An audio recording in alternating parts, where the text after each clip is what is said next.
I think the fact that you've got the Russians and the Americans talking about anything with any degree of success is pretty impressive. And I suppose when you can't really secure world peace, then at least you can agree on details of a prisoner exchange. This is, in fact, the second prisoner exchange in 8 months. We had a fairly high-profile prisoner exchange, one-for-one, back in April between a Russian pilot was exchanged for a US Marine who had been held in prison for not very long here for assaulting a policeman, allegedly.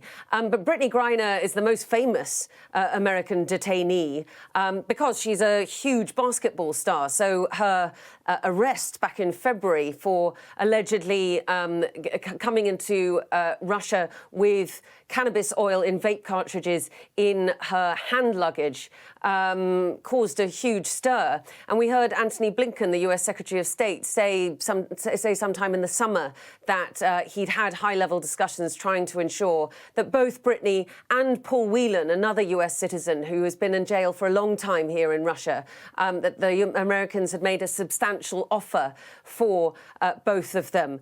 But as we see today, Brittney Griner is on her way back, but Paul Whelan is still in jail. It will be his 4th Christmas away from his family, so hugely disappointing for Paul Whelan's family, I think. Although a wonderful day, of course, for Brittney Griner and for Viktor Boot. He is, as you say, a notorious arms dealer who was in the 11th year of a 25-year sentence in the United States. The Russians have wanted him for a long time. He's always the #1 name that comes up when you talk about prisoner exchanges here. And his wife and daughter in St. Petersburg will, of course, be very pleased that he is coming home. But yes, Paul Whelan still in a US jail, and his brother sent an email out today saying, of course, we don't begrudge Brittney's release. Welcome home, Brittney.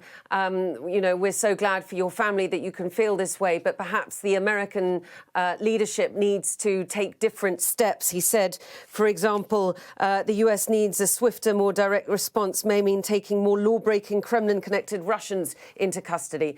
Well, I'm not sure that the Americans are going to do that anytime soon, but we did hear from Joe Biden that he was absolutely committed to trying to secure not just Paul Whelan's release, but that also of other Americans unjustly detained around the world.